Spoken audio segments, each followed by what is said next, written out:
Best bodybuilding carbohydrate, rice. White rice, not brown rice? White rice. White rice.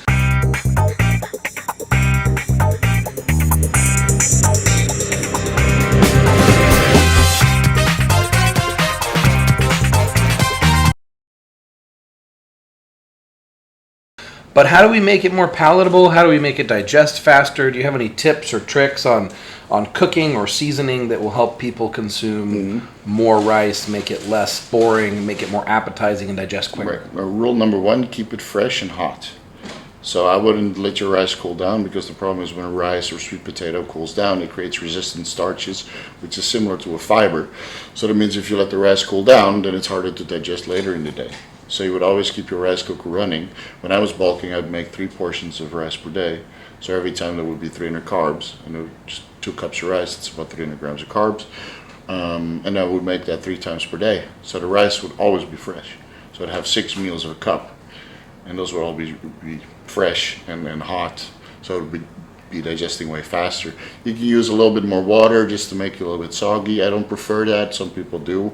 I like to add in a lot of electrolytes, so some Himalayan sea salt, one scoop of gram per time per 2 cups that you make. And then you can add in something like chicken stock, bone broth. So instead of cooking it in water, or in addition to water, you can add in chicken stock and bone broth. Beef stock, bone broth. That makes it more appetizing, makes you salivate and easier to chew it and digest it. Does that also have some benefits of what's in the chicken stock? Well, of course, it's got a lot of minerals. You got some nutrients. Stock is basically a little bit of fat, but also some blood. From that's what the soup is. It's basically blood from all the food in it. Yeah. So then salt and seasoning is good. Right. Add in a little soy sauce is what a lot of the Asians use. Soy sauce. Well, the problem is soy sauce. Most of it is, you got a lot of preservatives and all that extra stuff. So I don't like to use it that much unless I go to eat sushi, of course.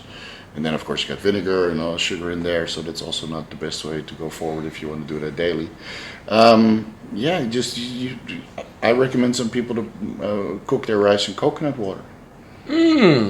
It's coconut rice. They have that in the store. That's what they're have them make coconut rice. Right. Well, they use it like a coconut sugar. They use that for the sticky rice and the mango. Speaking of sugar, if I put a little bit of honey on rice, and I know I want to keep the sugar low, but a little bit of honey, I notice the rice digests and assimilates so quickly. Right.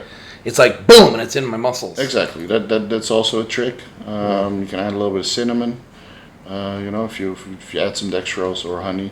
Oh, you know what else they do here? They take the rice, they smash it into squares, put it in plastic bags, and they sell it to you for $5, which is like 20 cents. So that's the sticky rice, and that I wouldn't eat that too much. Okay. Because first of all, tell me that in a second. But they cook it, and it's almost like eating a cracker. They steam it. No, but then sometimes they put it on the grill. Like they barbecue the square of rice, and then it's like crunchy, and it's good. It's like a different. It's almost like eating a dessert. Well, then they cover it in butter and salt. So you're obviously that would be a dirty book. All right. So what is this? What is this problem with sticky rice? Well, the sticky rice. The problem is it's very cloggy. So since it doesn't have a lot of water and it's steamed, when you absorb it, it starts sucking all your digestive fluids in there. So it feels like a brick. That's why the people in the countryside like to eat sticky rice, because they feel full for the entire day.